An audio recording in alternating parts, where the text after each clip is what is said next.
নমস্কার বন্ধুরা, আবার একটা ভিডিওতে তোমাদের ওয়েলকাম। গত 3 দিন যাবৎ কিন্তু 4 দিন যাবৎ কিন্তু ইন্টারভিউ হয়ে গেল প্রাইমারির। আবার নেক্সট ইন্টারভিউ কিন্তু শুরু হচ্ছে সেই ফেব্রুয়ারির 9 তারিখ থেকে 13 তারিখ পর্যন্ত চলবে। আমরা ইতিমধ্যেই কিন্তু নোটিফিকেশান দেখে নিয়েছি। তো যাই হোক, আমরা কিন্তু রেগুলারলি এখন আগেকার যে ইন্টারভিউগুলো হলো এই 4 দিন যাবৎ, সেই ইন্টারভিউয়ের সমস্ত প্রশ্ন কিন্তু আমরা চ্যানেলে আপলোড করব। আর সমস্ত পিডিএফ কিন্তু টেলিগ্রাম চ্যানেলে দিয়ে দেওয়া হবে।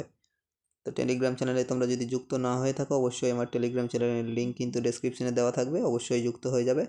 তো চলো আজকের ইন্টারভিউয়ের প্রশ্নপত্রগুলো নিয়ে কিন্তু আমরা আলোচনা শুরু করি। তো আমি কিন্তু বিভিন্ন ধরনের প্রশ্নগুলোকে আলাদাভাবে সাজিয়ে নিয়েছি, সাধারণ জ্ঞান, জিকে, কারেন্ট অ্যাফেয়ার্স সেইভাবে কিন্তু যুক্ত করে নিয়েছি। তোমরা এইভাবে চাইলে লিখে নিতে পারো খাতায়, বা পিডিএফ নিতে চাইলে টেলিগ্রামে যুক্ত হতে পারো। প্রথম প্রশ্ন যেগুলো করা হয়েছিল, সেই প্রথম প্রশ্ন ছিল মেধা পাটেকার কোন আন্দোলনের সাথে যুক্ত। তো উত্তর দেখো, এখানে কিন্তু উত্তর সমেত আমি করেছি। উত্তর আছে নর্মদা বাঁচাও আন্দোলনের সাথে। 2 নম্বর প্রশ্ন, অ্যাসকারবিক অ্যাসিড কোন ভিটামিন। এটা আমরা প্রত্যেকেই জানি, ভিটামিন সি। তারপরের প্রশ্ন 3 নম্বর প্রশ্ন কিন্তু 3 বিঘা করিডোর কোথায় অবস্থিত। তো 3 বিঘা করিডোর মূলত এটা ভারত বাংলাদেশের সংযোগস্থলে অবস্থিত, যেটা পশ্চিমবঙ্গের কোচবিহার জেলায় রয়েছে, রয়েছে। ঠিক আছে। ভারতের প্রধান জাতীয় আন্দোলন কয়টি। সাধারণত 3টি প্রধান জাতীয় আন্দোলনের কথা বলা হয়। একটা হচ্ছে 1857 খ্রিস্টাব্দের সিপাহী বিদ্রোহ, তারপরে 2 নম্বর হচ্ছে অসহযোগ আন্দোলন, এবং 3 নম্বর হচ্ছে ভারত ছাড়ো আন্দোলন। এই 3টি প্রধান ভারতের জাতীয় আন্দোলনের কথা বলা হয়েছে।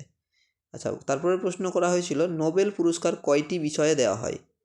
তো নোবেল পুরস্কার দেওয়া হয় 6টি বিষয়ে: সাহিত্য, শান্তি, পদার্থবিদ্যা, রসায়ন, চিকিৎসা এবং অর্থনীতি।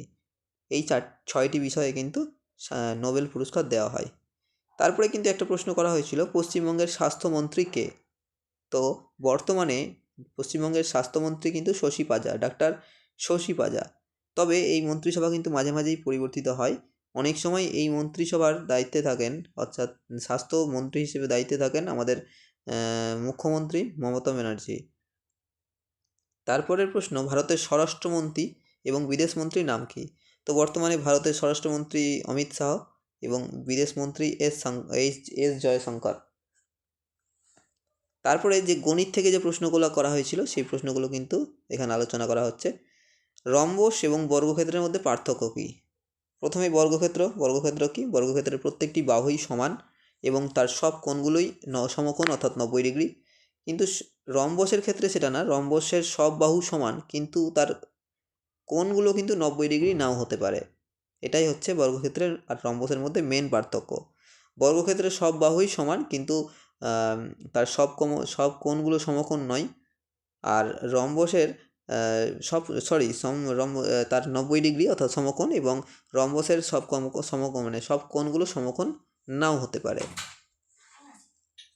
তারপরের প্রশ্ন হচ্ছে বর্গক্ষেত্র কাকে বলে। বর্গক্ষেত্র কাকে বলে আমরা দেখে নিই। প্রথমে আছে যে চতুর্ভুজের 4টি বাহু সমান এবং 4টি কোণ 90 ডিগ্রি, তাকে বলা হয় বর্গক্ষেত্র। একটু আগে যেটা বললাম, বর্গক্ষেত্রের সবটা বাহুই সমান, 4টি বাহুই সমান, তার 4টি কোণ সমকোণ অর্থাৎ 90 ডিগ্রি, তাই তাকে বর্গক্ষেত্র বলা হয়। আচ্ছা, তারপরে একটা ডেমো দিতে বলা হয়েছিল, সেটা হচ্ছে ঘনবস্তু ধারণা।